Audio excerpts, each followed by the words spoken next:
What's up, Cheesecake? What's up, Fibber McGee? How are you? How you doing? I'm doing good. You know what I'm calling about. Yeah, the pre-production meeting. What are we doing? Yeah. Well, I think we should do something on community building. Ooh. That's what I think. Yeah, let's talk about that. Yeah. I mean, as Groucho Marx said, I wouldn't want to be part of any group that would have me as a member, but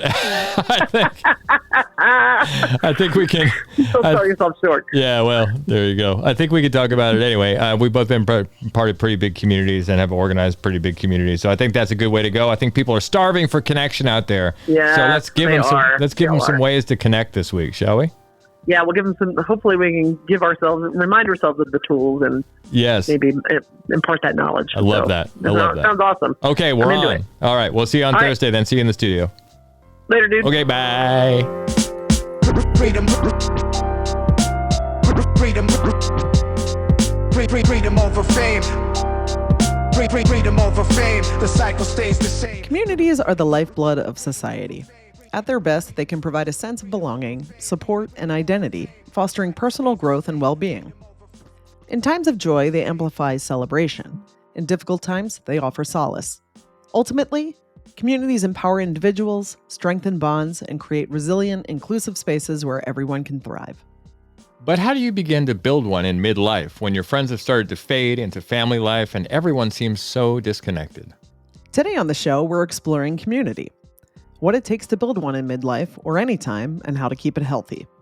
We'll start by talking about the 8 facets of successful communities and then list some pitfalls that can eat a community from the inside, ultimately landing on a strategy for building and maintaining a healthy community of your own.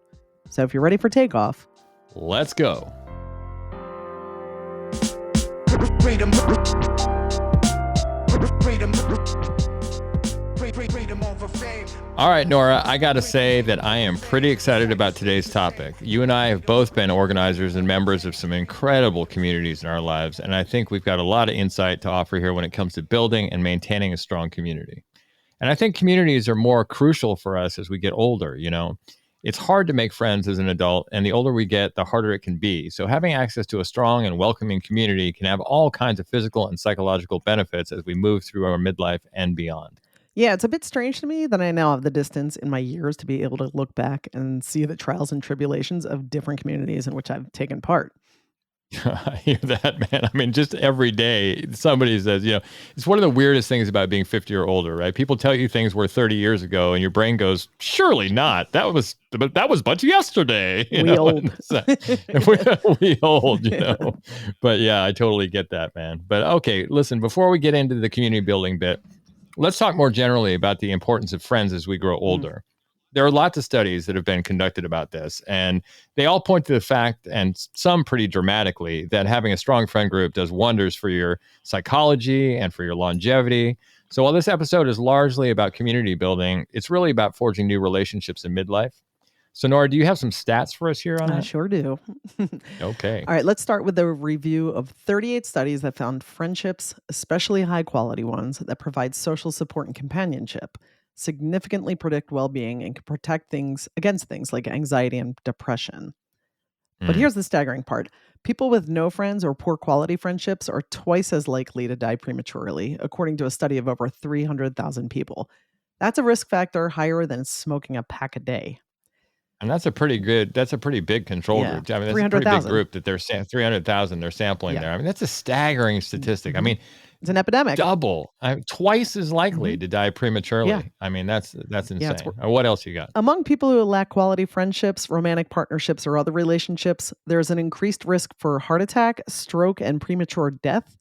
And according to a longitudinal study of nearly 480,000 UK residents, a meta-analysis by Holt Lundstedt estimates that loneliness increases the risk of early death as much as 26%. That is, I mean, that's an epidemic. So it's all good news. Is that what you're saying? Yeah. All good news on that front. I'm sure COVID really helped all these numbers too. Right. Yeah, I'm sure it did too. Yeah, I'm sure the pandemic really spurred that along.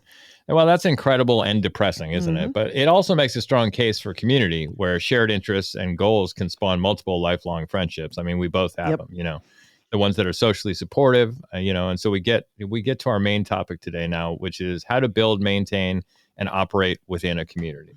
Okay. So as for me, I think the largest community that I've helped to build is probably the San Francisco swing dance scene back in the late 90s. But I'm also going to touch on my time as a high school teacher with my theater kids and my trivia community that used to come to my weekly quizzes.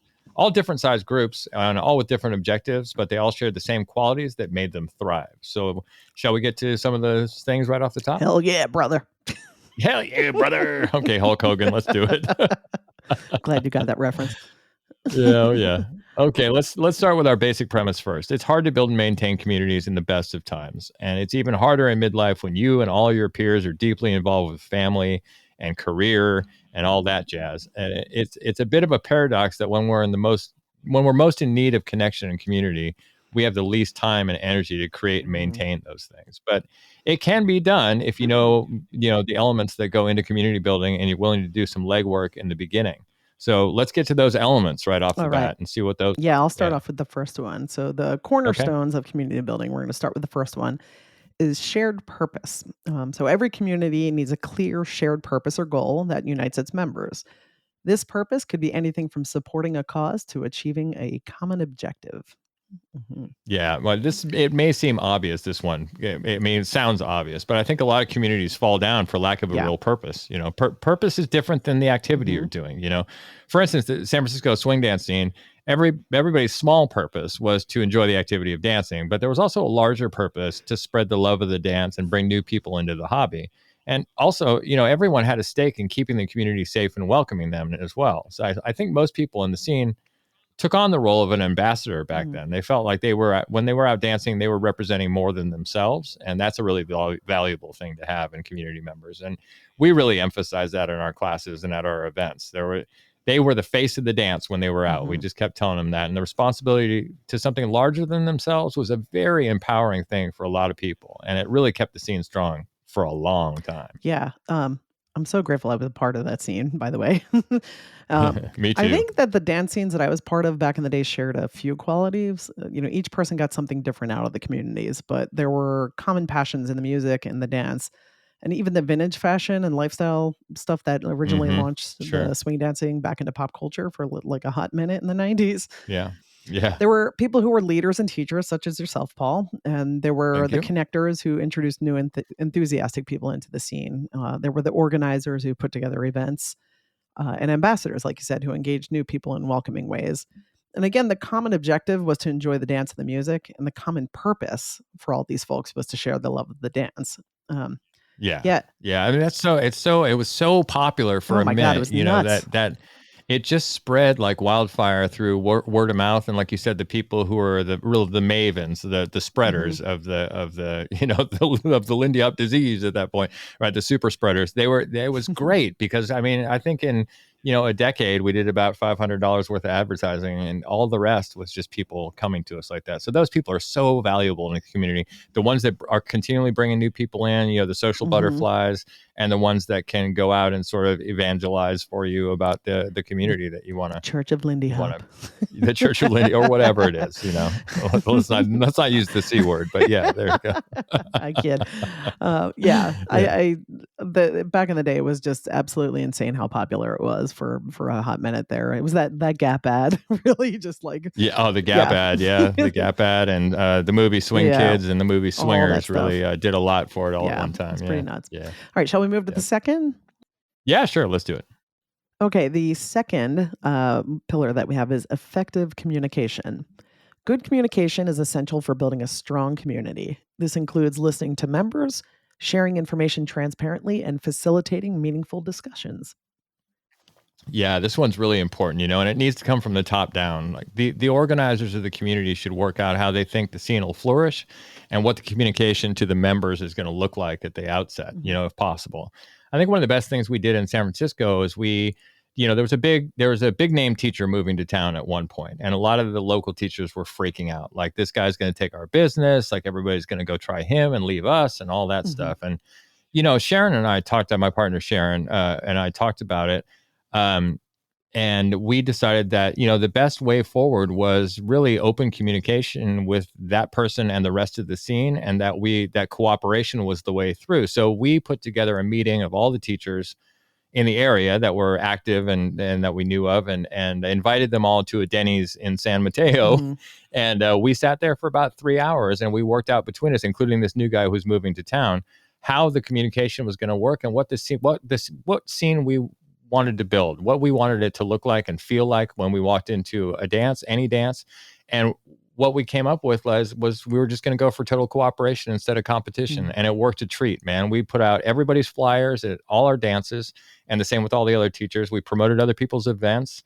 If we thought a student could do better with another teacher, was more their style than what we were teaching, we'd send them to that teacher. And that was the same for everybody. And everybody who was at that meeting and agreed to that, but the pie just got bigger and everybody flourished. I mean, there wasn't one person who was left behind in that whole thing. And that's because we made a syndicate out of it and decided how the communication was going to work. We had seen all these other scenes all over Europe and the US that were absolutely tearing themselves apart with competition between teachers and animosity between their students. I mean, there are some cities where, students would go out and rip down flyers for other teachers' classes and things like that. And it was just such a waste because those disparate, those warring dance factions never got together and danced with each other because I'm this guy and I learned from this guy. And it was just terrible.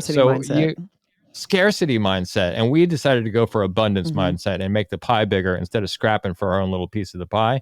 And that had a lot to do with that meeting and then deciding how the communication was going to go from that. That's all. Who ever thought that the amazing San Francisco swing scene would be built on over plates of moons over Miami? Right? I think I had a chocolate shake at that point because I wasn't a vegan yet. But listen out there, Paul. a grand slam. I don't know. But I will say one more thing about that, and that is there were a couple teachers who said no, I'm not going to do that, and their business perished within a year. Wow. Yeah, they were gone, wiped off the map. Absolutely wiped off the map because we had this syndicate that they were invited to, and that syndicate promoted other people in the syndicate. We weren't going to go outside of that and be like, oh, well, you refused to be at this meeting, we'll promote you anyway. Right. No, we were taking care of the people who agreed to do it as we were. It's collaborative, and you're having that communicating meeting, that too, right? Yeah, and I know I talked about this before, but I really think that before we can set goals, and in this instance for building a community, we really have to have a clear vision for what that community will look and feel like. And it sounds like that's what you guys did. You sat down together and you thought about the vision of what you wanted the Bay Area swing scene to operate like and look like and feel like, right? Yeah. And whenever I take on a new project, before I dive in, I think about what I want the ideal end result to feel and look like as much as I can. And then I start setting the goals related to how to get there. So it's like the goals are the steps to get to the vision.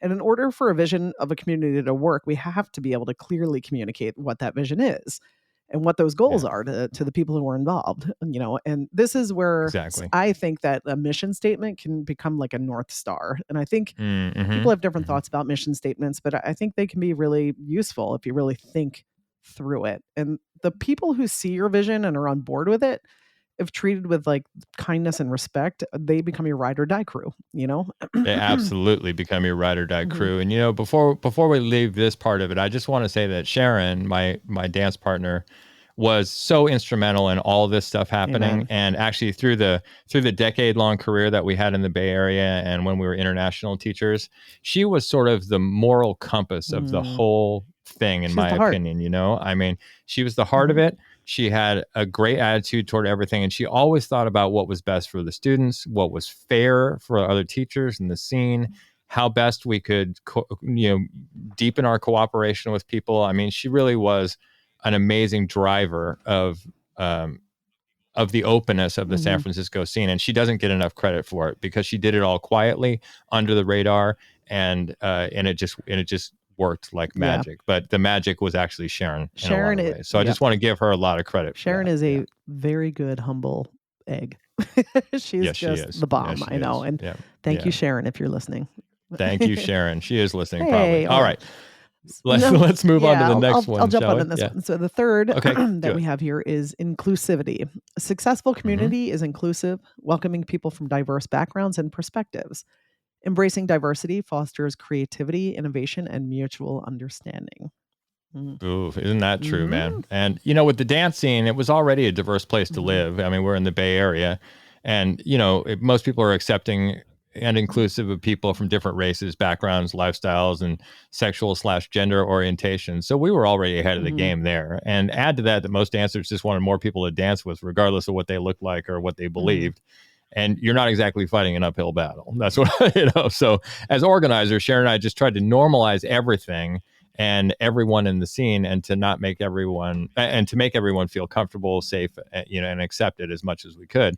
And, the point where it was really popular, we were getting a lot of people coming in from other areas of the Bay Area to come and take our classes.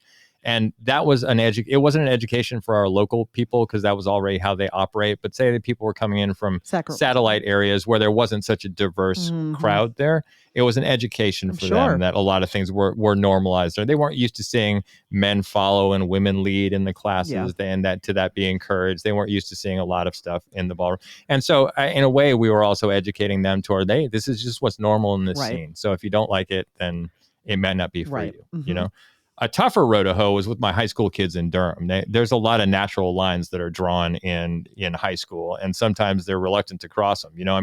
I taught in Durham, North Carolina, so just the basketball rivalry between the kids who were going for Chapel Hill and the kids who were going for Duke was a constant source of contention in my classes. But, if you can put them in unfamiliar situations where they have to work together to achieve something, and in theater, especially technical theater, is a great example of that, some amazing stuff can happen. And I saw some pretty unlikely friendships form through theater, and even some newfound respect for each other and our differences. And so that was great. And then same thing with my trivia community. People with wildly different backgrounds were often paired together on quiz teams. And the willingness of all involved to embrace that meant that inclusivity was just baked into the community too. And I tried to be a big purveyor of that during that community's heyday. Yeah. And it's, it's like I don't remember who originally said this, but I find it to be personally true. It's hard to hate someone that you're up close and personal with. Right? It's like, just reminding when you were talking about the high school kids with their like perceived rivalries. They're more like, and they would also, and some of it is the vulnerability through proximity, that gets shared. Some kid will share something about their life, and then all of a sudden, some other kid that didn't like him at all or didn't relate to him will all of a sudden have this flood of empathy and compassion for that kid's situation. And that happened time and time again. Beautiful. I had a pair of autistic twins who were Asperger's, and they were functional, but they still needed help in class to feel like they were calm enough, right? Because one of the things about autism a lot of the time is that if the kids know exactly what's going to happen and when it's going to happen, that allows them to relax a little bit more. And if they don't know that, it just winds them up. They want to know what's going to happen next. And so there was a kid in class who just basically he didn't even speak to me about it. He just started hanging with these kids all the time. And he became their calming presence in class, and also would help them understand concepts if they didn't get it. And this kid was just like an angel. He just saw what needed to be done and just did it. And that was through putting people together in unfamiliar situations and having them work it out. That's really beautiful. Yeah, it was great. It was really great. That kid's That's the best. Cool. That's really cool. Yeah. Yeah. I'm fortunate enough to have participated in some like very diverse communities, and especially the ones involving something so universal and connecting as dance. Like there was, all different sorts of like, there was the Lindy Hop scene in the Bay Area that I was part of, and, Philadelphia as well. And then I was in part of the capoeira scene for a bit in San Francisco. And, so there was always like very diverse communities that was, I was very, very fortunate to have participated in. And I made friends with people from all walks of life, different races, genders, socioeconomic backgrounds, sexualities, creeds, et cetera, et cetera. And I've literally not spoken the same language as some of the people in the dance scenes. And I've been part of, and yet we're able to connect and share the joy of it together. It's a really special thing to be able to experience that. And it had me understand on a much deeper level that despite our perceived differences, like we were talking about, we're far more the same as humans than we are different. We all want and need connection, love, and compassion. And we also want to grow and have fun together. And it really opened up my world and my mind to befriend people from different walks of life than my own in those scenes, and stretching out. And that's like such an enormous part of my growth as a human, was being part of these really diverse, inclusive communities. So I'm super grateful. 100%. Yeah, I agree with that. And the shared interest and the welcoming vibe of a good community can help smooth out differences and open doors to learning about different people and cultures. And I used to really love to dance with the Norwegians when I was over in Sweden teaching, right? Because a lot of the Norwegians didn't speak English. Like all the Swedes speak English by the time they're 4, pretty much, But in Norway, it's not as common as it is in Sweden. But I always loved dancing with the Norwegians because the commonality that you have is like, the facial expressions and the what you do with your body and things like that is the surprise. It's delightful to dance with somebody that you can't talk to. It really is. It's just amazing. I always love doing that. Really cool. And they were just super fun. The Norwegians are really fun, funky people because they have a long, long winter and they got to do something. So they got to be hilarious most of the time. And they are hilarious. So I love it. All right. Yeah. All right. Let's move on to the next one here. And that's trust trust and respect. Building trust and mutual respect among members is crucial. This involves being honest, reliable, and respectful of others' opinions and contributions. Yeah. As with any relationship, trust is crucial and respect is non-negotiable for me.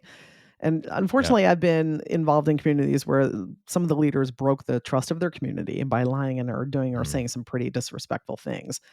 And when those things come to light, as they often do over time, usually they will over time, it can make people second guess their judgment and can really make it hard for the community to move forward. And this is why I will be involved with communities, but I'm often reluctant to make the community my identity. And I participate in the communities, but I make sure that I know my boundaries there. And some communities can end up feeling kind of cultish, dare I say, because of blind allegiance and to leaders that like take on the guru status due to their overinflated egos. It's just not healthy. And part of the deal for me is knowing my boundaries and holding people accountable and respecting my boundaries. And if I don't get those basic requirements met, then I'm out. Yeah. As we mentioned earlier, those ego-driven communities where there's a guru figure that end up being about grabbing and maintaining a centralized power structure are doomed from the outset, really. I mean, they're not going to last. They may last a while, but they're not going to be around forever. And the leaders of a healthy community have to have integrity and have to be flexible, because communities are living organisms at the end of the day. They naturally change and evolve over time.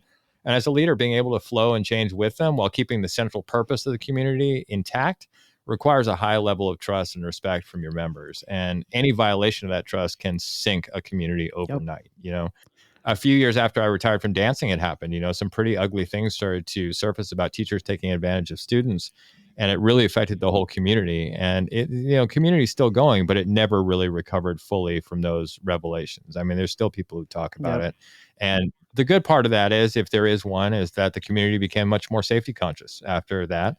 And there were some positive, open conversations that happened around it. But we did pay we did pay a big cost, though. That's for sure. We did pay a big price for that. Absolutely. The whole community paid a big price. It was heartbreaking. It was absolutely heartbreaking at the time. I agree. Anyway, we'll move on. The next one we have is engagement. Actively engaging community members through various activities, events, and platforms keeps the community vibrant and connected. Encourage participation and collaboration. Yeah, that was, that collaboration thing is a lot what we were talking about before in the communication part, This is the fun part for me, though. I've been planning and producing events for my entire adult life, and it's absolutely the best part of being in a community as far as I'm concerned. But having said that, it can be a tricky business, So here's my advice on event production when you're putting events on. The first thing is produce an event that you would really want to go to. Like, don't try to be all things to all people. There's room enough in every good-sized community to support a variety of different events with different vibes and a different subset of people that patronize each. And, at the height of the swing scene, there were probably at least 3 places to dance every night of the week, and some daytime dances like Lindy in the Park and Jive at 5 that Sharon and I did. And so my first tip is, don't cater to trends or outside pressure. Organize the event you love, and it's going to find its audience. Yeah, that's excellent advice. Yeah, build the community you want to be a part of is ultimately what it comes down to. Again, it comes back to having a vision for that. And whether that's for the community or an event, build one in which you'd like to participate. That's that simple. And sometimes we have to flip the script and look at the engagement, not only from the lens of how can I engage other people to participate in the community, but also from the lens of what do I need to keep myself engaged with this community. That's like, I feel like a lot of people in midlife stop engaging in the communities that they so desperately need and want because they feel overwhelmed and overextended. And I'd argue that re-engaging a former hobby or community or engaging in a new community that meets your current curiosities are the lifelines during the middle-age squeeze or a midlife crisis. And the effort it takes to engage, it has to have a significant personal payoff in order to remain sustainable. Like for me, I mean, this is kind of a weird bar, but like it's got to be better than hanging out with my dog in my house. I mean, that's everybody's bar. That's not a ridiculous bar because I mean, it's got to be better than home is, and home is pretty great. And middle age or after. I mean, when I was in my 20s, of course, we all have like, I want to be out all the time. I mean, I have fear of missing something and all that. But now,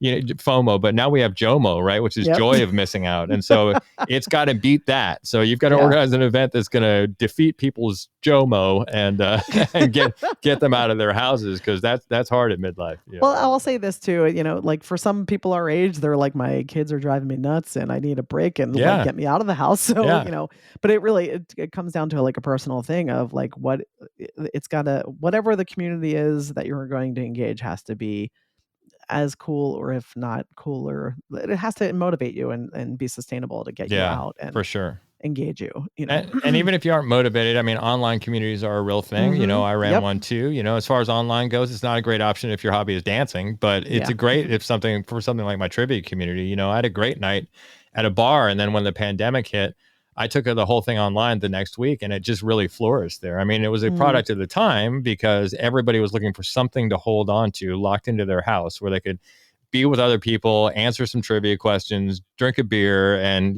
and feel okay for the rest of the night. Like the world wasn't on fire, I had people from all over the country who would log on too. I even had some people from Australia that would make time to be in the quiz for a while there. That's cool. So, the nature of your hobby or activity will drive decisions when it comes to proper venues. You just need to decide from the outset where your community is going to live, and then you can build it around that.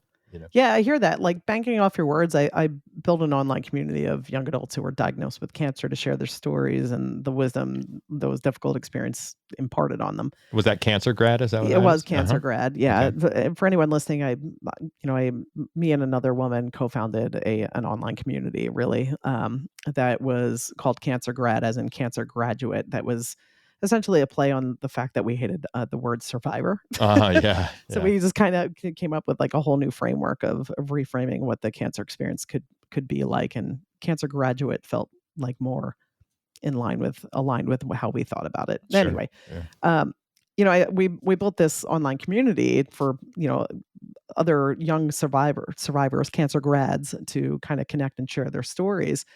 And we made it an online community because it's how younger people connect first and foremost these days. And it also had global reach, and it was inclusive.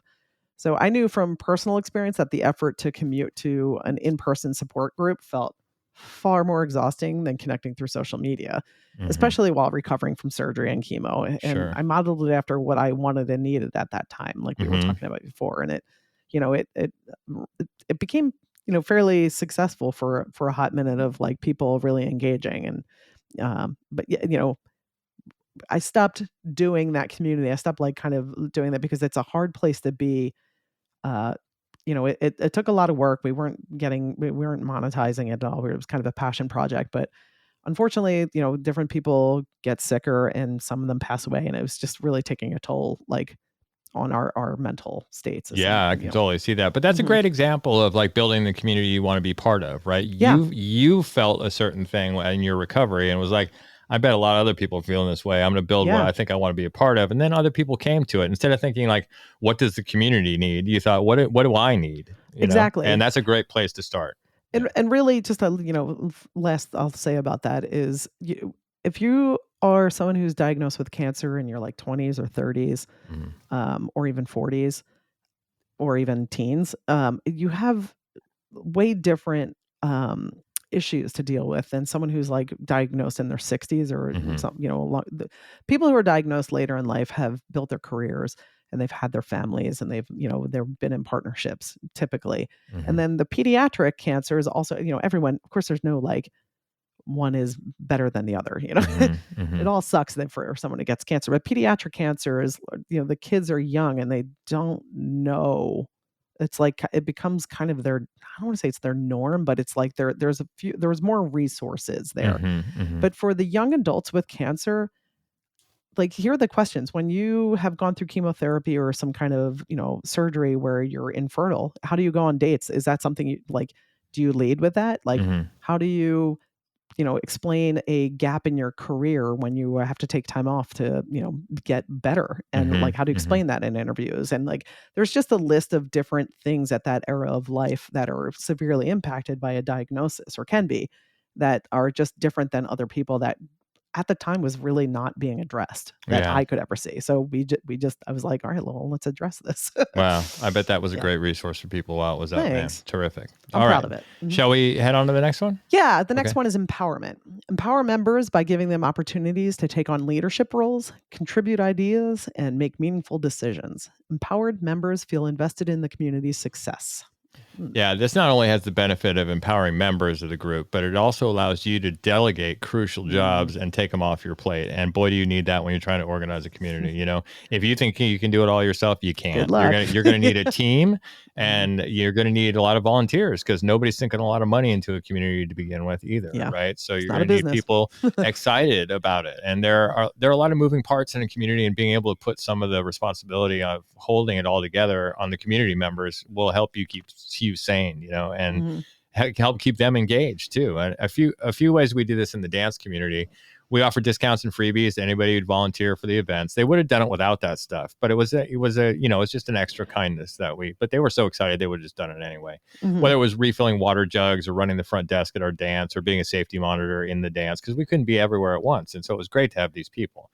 And they became stakeholders in the community, like much more so than people who just casually come to the dance. The people who volunteered for events, not even just our events, but everybody's events, they all became very involved in the health of the community and wanted to keep that up. The second thing we did was we stressed everyone, once they took their first steps on the dance floor, I talked about this before, was expected to be an ambassador for the dance. So anywhere you went, you were the face of the community. Whether that's you're on a Lindy Exchange in Chicago, or you're in Sweden dancing, or whatever, you're still representing San Francisco's scene. And I think people really took that to heart as well, Yeah. And the things that came along with that were like, don't talk smack about other teachers or dancers. Be generous with your time and help people who are struggling. Make sure people are safe, walk them to their car at night, shield them from creeps in the dances if any show up, and always dance with beginners. And that was like, those central tenets of ambassadorship for the dance really took hold in San Francisco. And I think people really took them to heart, Yeah, there's a lot of integrity in that. Yeah, there is. And the last thing is just encourage others to start their own events and help them to get started. And this is not something that's normal in the world, right? In our world of heavy competition in the States. I would say in the States. I shouldn't say in the world, because that's not true.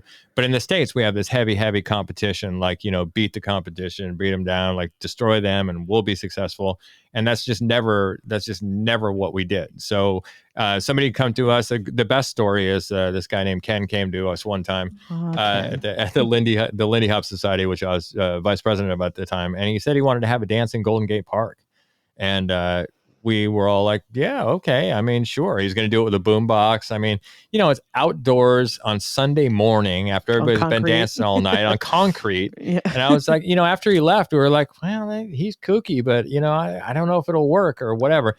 Longest running event in the United States, I think. I think the longest running Lindy Hop event in the United States, weekly Lindy Hop event, still going on today. It's like been over 30 years. Yeah, it's like 30 something years. And everybody flocked to it like crazy. So much so that we started an afternoon dance, so people could go to that after they left Lindy in the park, right? So it just goes to show, right? Yeah. That's cool. People can work together and point to that clear purpose of the community that we talked about before. By if you just are generous with allowing people to try things and do things within the community.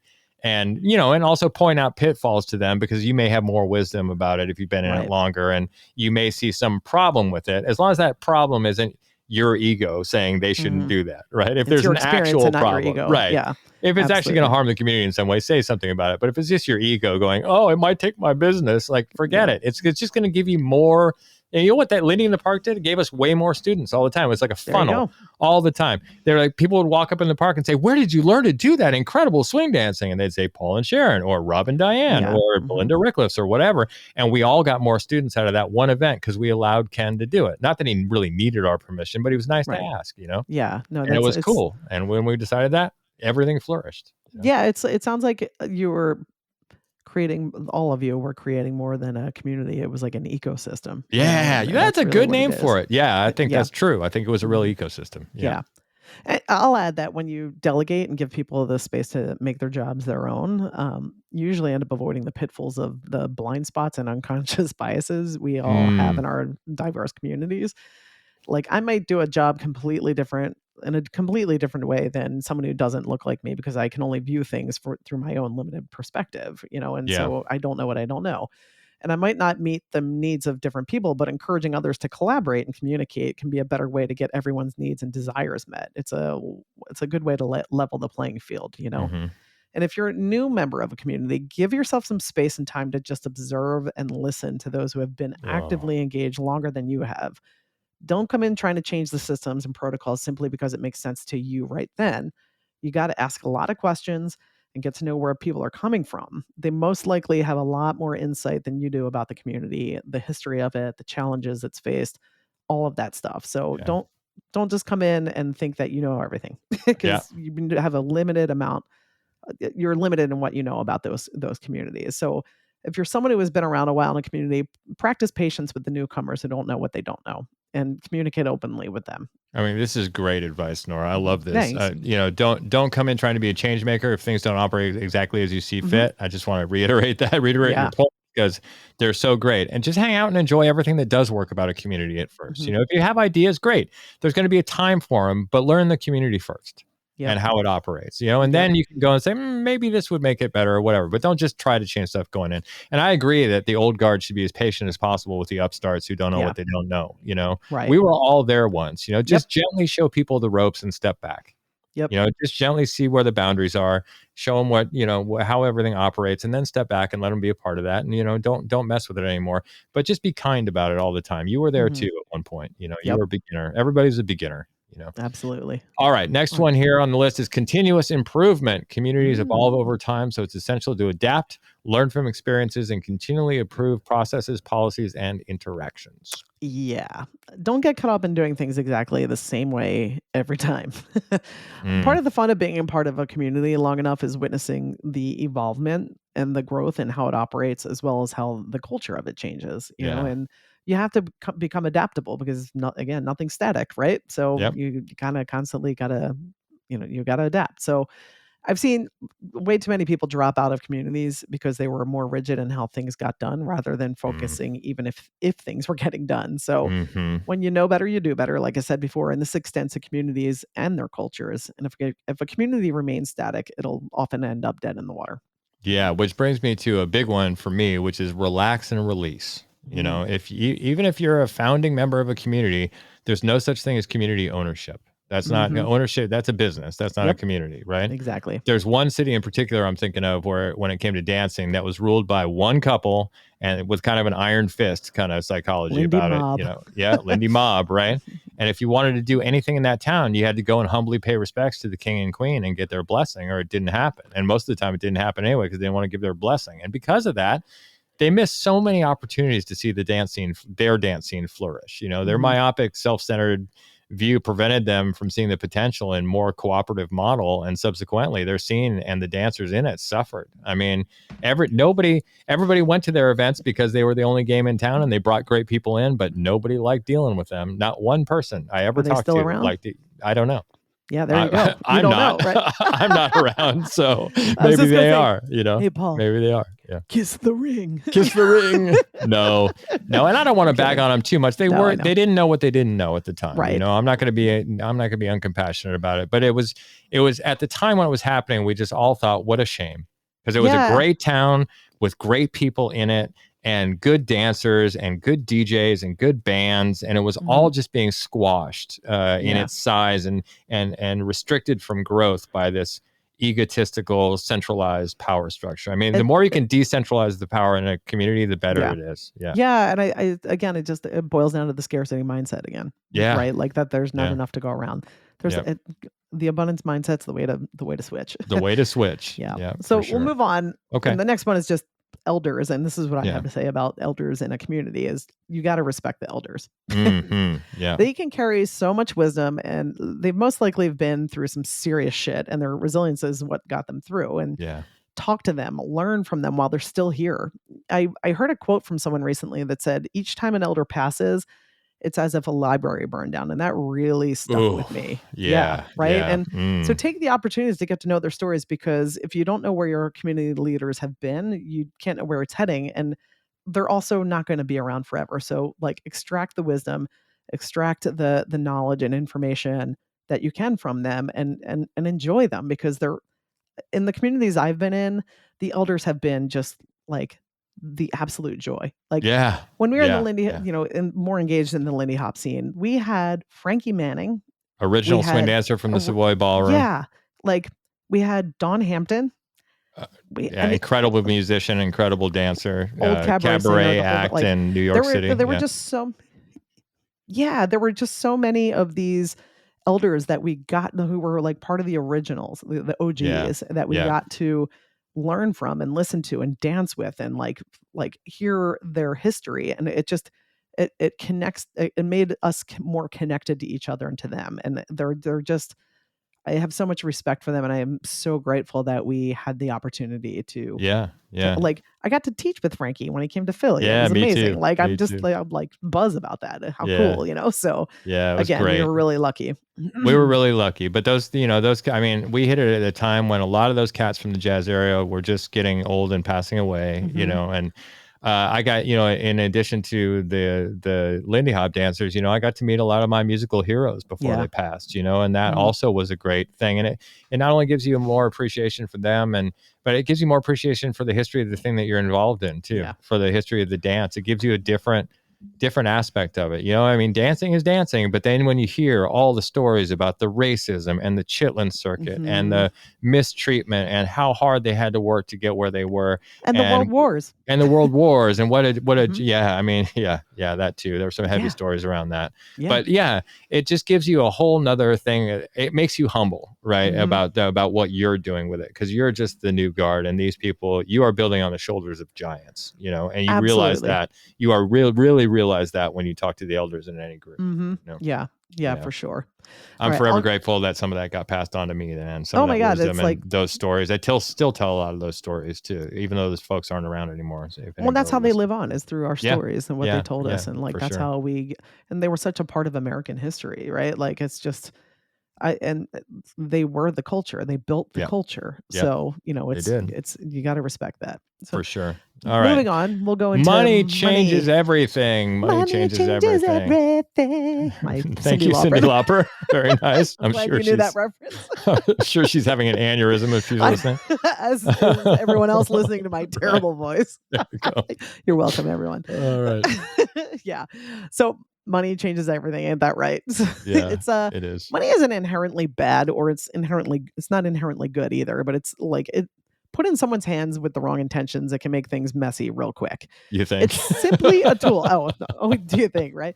But the thing is that people will like put the the claim of what if money is good or bad on the money, and money is just a tool. But as Paul said before, if the only tool you have is a hammer, everything starts looking like a nail. Yeah, and so it's true. I've seen communities flourish because leaders were transparent about the money that was coming in and going out. And that includes businesses as well, not just communities.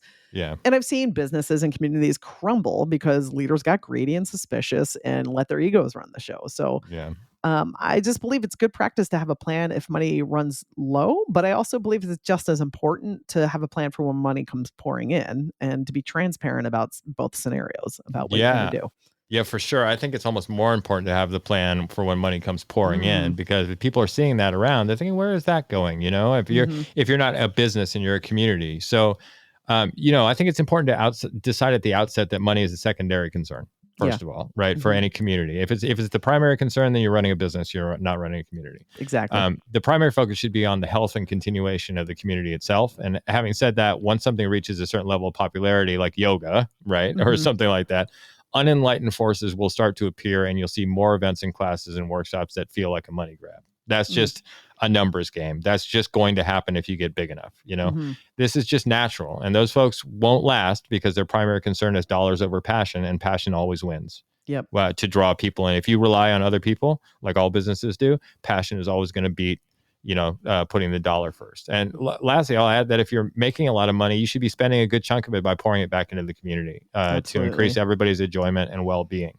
I mean, like when we were running Oakland Swing Dance Festival, there were, again, Sharon driving this type of stuff. It was such an awesome festival, by the way. I love it. You guys ran the greatest events. Yeah, it was really good. And there was one year when we had spent an inordinate amount of money already, like over $100,000 on producing and I think we had brought in $105,000. So it was like, why are we doing this tremendous amount of work? But anyway, knowing what the community. Yeah, because we love the community. That's why we did it. But Sharon later said, you love making the t-shirts for this thing. Can we just make a t-shirt next year and not have the camp? I was like, yeah, I get it. But her idea, and this is after we found out what the financial bottom line was going to be, that we were almost just barely in the black. We made postcards to put in everybody's welcome kit so they could write it and send it home. Hey, I'm at the Swing Dance Festival or whatever. And Sharon goes, we should put stamps on all of them. And that was going to cost like $400 with the amount of people that were coming or something like that. Stamps weren't expensive this time. We had a lot of people though. And I was like, oh, Sharon, come on. Do we really need to? It's, we're all ready. We're just barely making back. And she gave me that look like we're doing this. I love it. I was like, okay, all right. I've seen that look and I know exactly what that is. We're just going to do it. And I was so pissed about it. And then, as soon as the first day of camp hit, I'm handing out the welcome packets, and damned if everybody who opens them up doesn't go, oh, awesome, a stamp. God, Paul, what a good idea. You're a genius. And I had to say, oh, Sharon's idea. It was like but it wasn't a little bit. It was all day long. It was like a comedy. It was like a comedy of errors, man. I just kept hearing it every day. I'm sorry, but who was right? I'm sorry.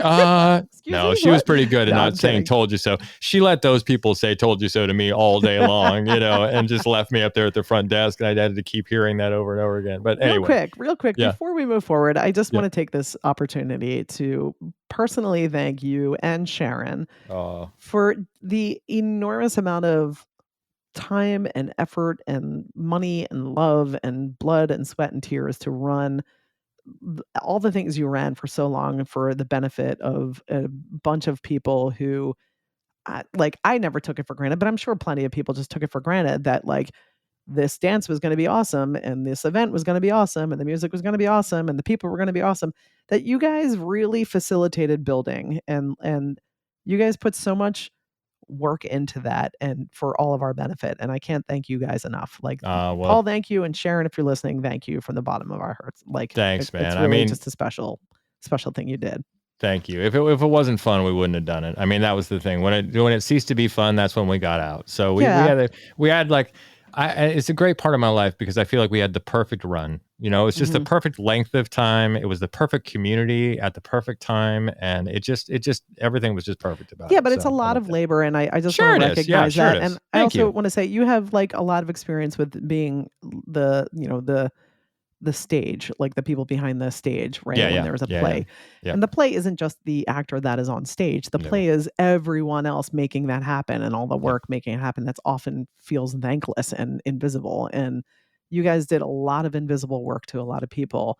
And I'm sure you had more people complaining about some stupid shit because here's the thing, my husband, Kevin, organized some stuff way back in the day and it burned him out really quick. And I never wanted to take on the role of organizer because I know how thankless it can be and I know how deeply resentful I would have become.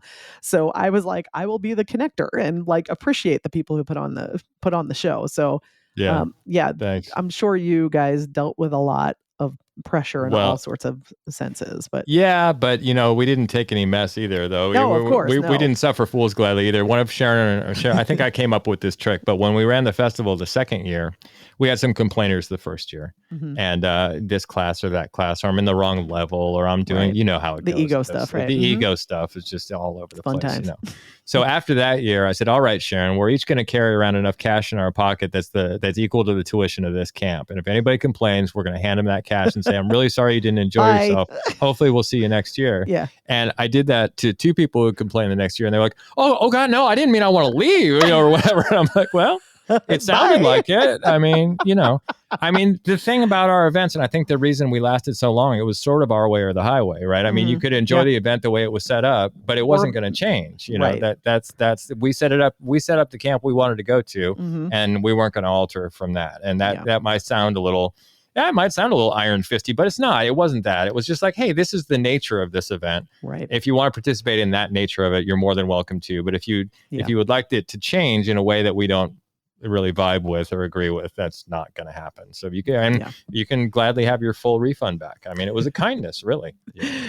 Like, don't let the door hit you on the ass. Yeah, sort of. But yeah, it did shock people into like, oh, maybe I shouldn't complain so much. That kind of thing. So. Yeah. All right. How about we shift gears? Yeah, let's shift gears. We'll talk about how we can overcome some of the challenges we face in organizing or becoming part of a community, especially in midlife. Good time. Yeah, it's tough. It's tough, man. I mean, you why don't you start this one off, because you say some great stuff about this. This is going to be like a weird way to tie it together, but I feel like a lot of us at this age, in the mid age, that live in the States at the very least, either understand or have a sense that the U.S. feels like it's run more like an economy than it is a society, right? Mm-hmm. And I'd agree with that. Right. So there's so much stress and pressure that we can all take on to like feel secure in a system that is not secure, for people. And so much of our time and energy gets spent working, and trying to squirrel away the money and the savings and all that, and to try to extend to families and make sure our children are okay and our parents are okay. And with that comes burnout and exhaustion, all that stuff. all that grind culture, all that stuff. It just all that makes stuff. you It's tired. very real, and it really can drain your energy and your time. And and again, we're all coming, I would say, off the heels of COVID, but we're still in COVID, really, if you want to be honest. And so there's just, there's a lot going on, and I know that, and because I feel it as well. But I'll say that, like, because of that, I think that we are all desperate for community. We are all desperate to have somewhere to go where we feel like we can, like, let a little bit loose and have other people support each other, right? And like take care of some things, or at least for a minute, or at least provide some joy for a minute, right? Like something that doesn't feel like we are constantly working and constantly like trying to plan for other people and schedules and all that stuff. So I think that the whole thing just reminded me of Cheers right there, sometimes you gotta go. Yeah, right, exactly. It's like but that's it though, right? That's a form of a community, even though it's in a bar, I mean, Norm, this guy who's a total loser, he comes into that bar every night and everybody screams his name. I mean, what's better than that? That's community. That's support. That's social support. Yeah, absolutely. Somebody who's like 20 is like, what the hell are they talking about? What's Cheers? Yeah, I don't know. No, but it's true. It's and I'll say that, like, I find it like essential at this point for like mental health. And the way I think about it now is it's like, it is self-care, right? So and I'm not talking about self-soothing. I'm saying it's like, it's actual self-care. And I find that, like, instead of trying to quote unquote find the time and energy, we have to bring the time and energy, right? Ooh, that's a good one. Expand on that a little bit. What do you mean by that?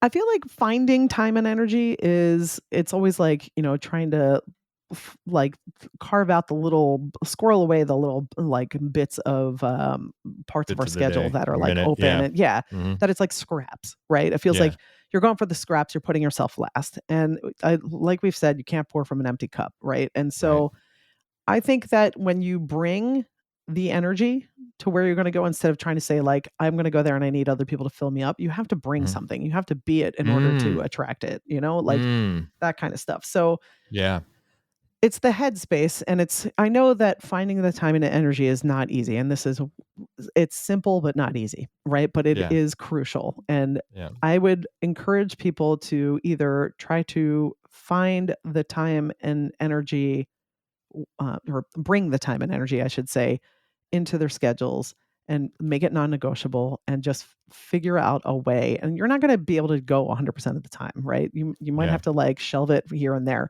But try to prioritize the self-care about either learning a new thing or getting back into something that made you feel like yourself before you took on all these roles. Because that's what's going to fill you up. That's like, you have to fill yourself up in order to be able to pour out. And that's just that self-care is like coming back to who you are. Right. Like fundamentally who you are. I mean, there's no worry about any of that stuff. Like when I was on the dance floor, that's like fundamentally who I am. Every time I danced, I would come back to who I was, and not this, mask wearing manufactured through, the educational system and the, business and all that stuff. None of that stuff. It just all falls away. Right. So if you can find something that's like that allows you, that's gonna fill you up too. But I love what you said about bringing the energy, because I just remember when we were running the dance or the camp or anything like that, certain people would walk through the door and you go, God, yes, they're here. Like you're one of them. You and Julie are definitely two of them, and Val and Calvin and there's tons of them. I can't name them all, and I don't want to leave anybody out, so I won't. I'll stop naming so people. Many people that I love. So many people would walk through the door, and you go, "Oh, the energy!" They would change the energy in the room, Absolutely. like a seismic shift. If one person who had like Jason Christodoulou or something like that, changes the whole energy of a ballroom when 100%. They go in there, just by what they bring to the dance. They didn't come to take; they came to give, and that is an awesome thing to do. It's such a cool thing, because we were part of for years, like literally years in the San Francisco swing scene. I have so many lifelong friends that are family to me. They're family. Like even if I don't talk to them for a while, if they need something that I can extend, I'm going to do my best to extend it to them, and vice versa. I deeply care about all of these people. And I would walk into a dance and everyone would light up, right? It was like everyone lit each other up and we're laughing, and like it filled us all up to be together doing something that we love to do amidst a bunch of people who love that, right? And so that's the community, and everyone did their best to show up for each other, and they still kind of tried to, They still try to, it's really like one of my really good friends from the San Francisco dance scene had breast cancer, and Kevin and I flew out there like from the East Coast to the West Coast to like spend some time with her, and people did that for me, and like these are lifers. They're people who are near and dear to my heart, and the thing is that didn't just happen.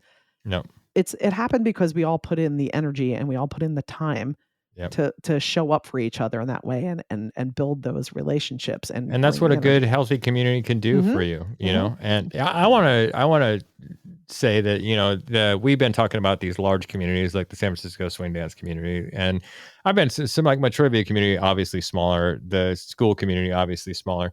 But, you don't have to organize a huge thing to have community. There's lots of little things you can do, right? Absolutely. Your neighbors. You can start with your neighbors. I mean, how many of us really know our neighbors, right?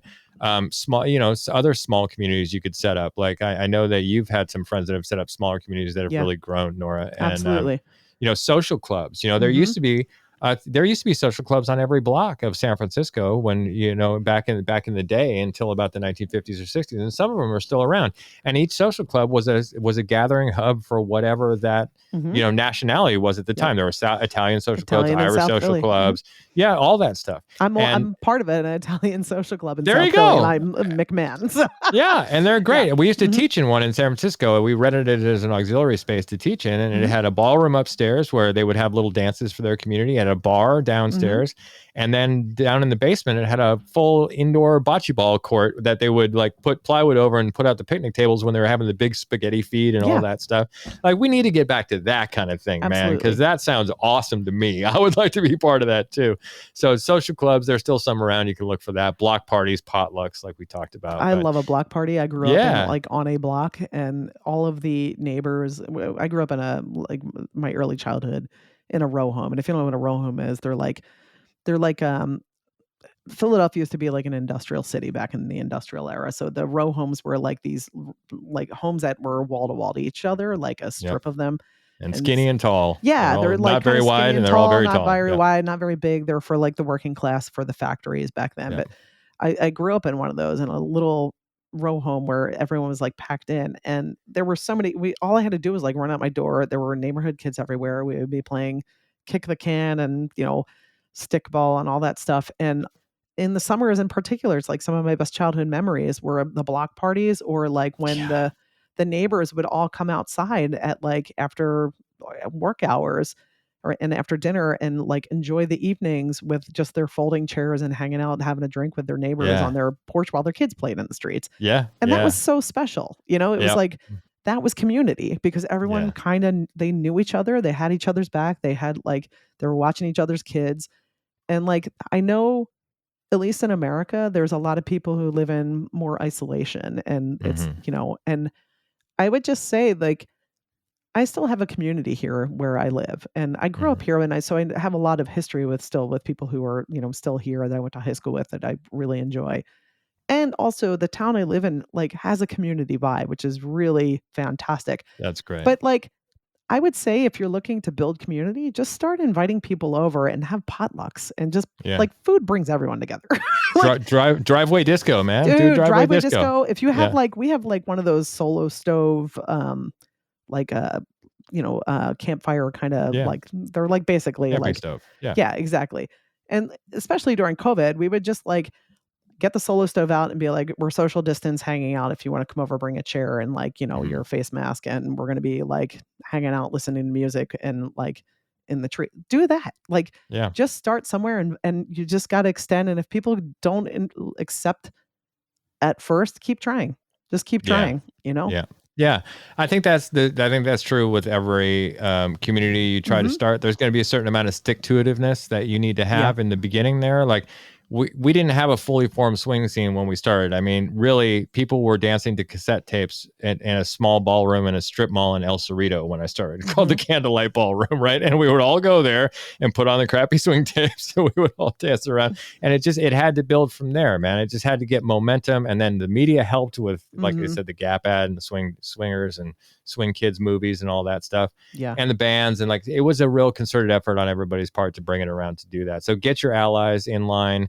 Get your true believers, you know, your evangelists of whatever you're trying to do, those social butterflies who are going to spread the word about your stuff, and, you know, go at it that way. Yeah. And remain curious too. Like, that's the other thing. It was like, what are your curiosities that you're like, well, I'd like to learn about that, and look and see if there are classes or workshops. Yeah. I'll also say, if you're at this era of life and you have lost a partner, or you are divorced, or you want to be partnered, or you want to maybe dip your toe into the dating scene or anything like that, a really great way to meet people that is not pressure, there's not like dating pressure, is to like start taking classes in partner dancing. Yeah. Dude, it is, because everyone there that is like starting those classes is new, and they're all in the same boat as you, and they're all have similar stories as you.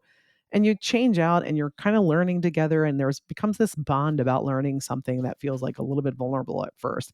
Yeah. And it's like these, you're small T trauma bonding. Exactly. You know? Exactly. Yeah, you're learning something you're both uncomfortable with, and but then like people work it out, and you figure out how to work it out and laugh it off, and like make mistakes and still support each other, and it becomes like it becomes it can very easily turn into a community. I have zero regrets about ever starting partner dancing, and like I have nothing. I'm married to someone who I met through partner dancing, so let's just put it that way. So I highly encourage that, or some kind of activity where the stakes are low, you're learning something that you can do together, and you know, just hang out afterwards.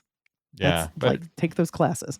Yeah, start one or find one, but the bottom line is, after all that, you know, all the research that's been done that we talked about before on the importance of friendship as we go through older life and how much that helps your longevity. I mean, what is there to argue that you shouldn't make this a priority in your life? Yeah. You know, I mean, it should be a real priority, because your life kind of depends on it. A lot of your life kind of depends on it. What your circle is going to be. And like you said, those lifers that we both have from the swing scene, they're still with us. It's really important. The other thing important to do. The other thing I'll mention too is, like, I've been guilty of this, and I catch myself doing this, is like, don't like have an idea for something and go, well, no one's going to be available anyway, and like not extend out. Just like, if you have the idea, extend the invite to people and see who's interested. And like, if people can't do it, okay, then try again. But don't take it personally.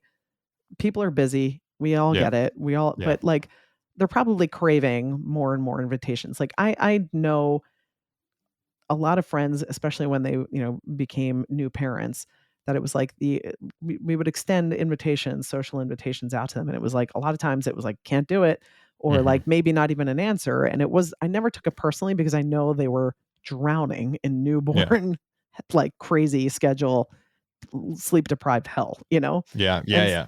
And for some people, it's just going to be a while if they're parents or if they have like a commitment or an elder parent that's sick or something like that they're in it. But they will forever appreciate if you just keep extending an invitation and keep trying. Like, just don't take it personally. Keep trying and you gotta keep reaching out instead of just expecting people to show up at your doorstep.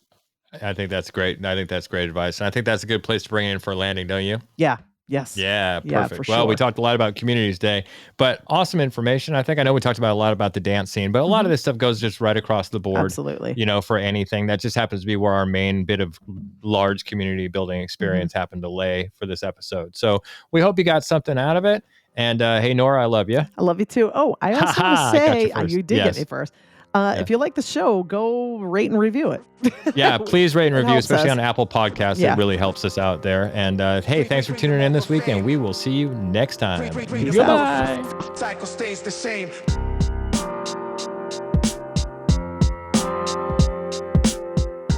If you'd like to get in touch with us about anything you've heard on the show, please feel free to drop us an email at ifweonlyknewthenpod@gmail.com.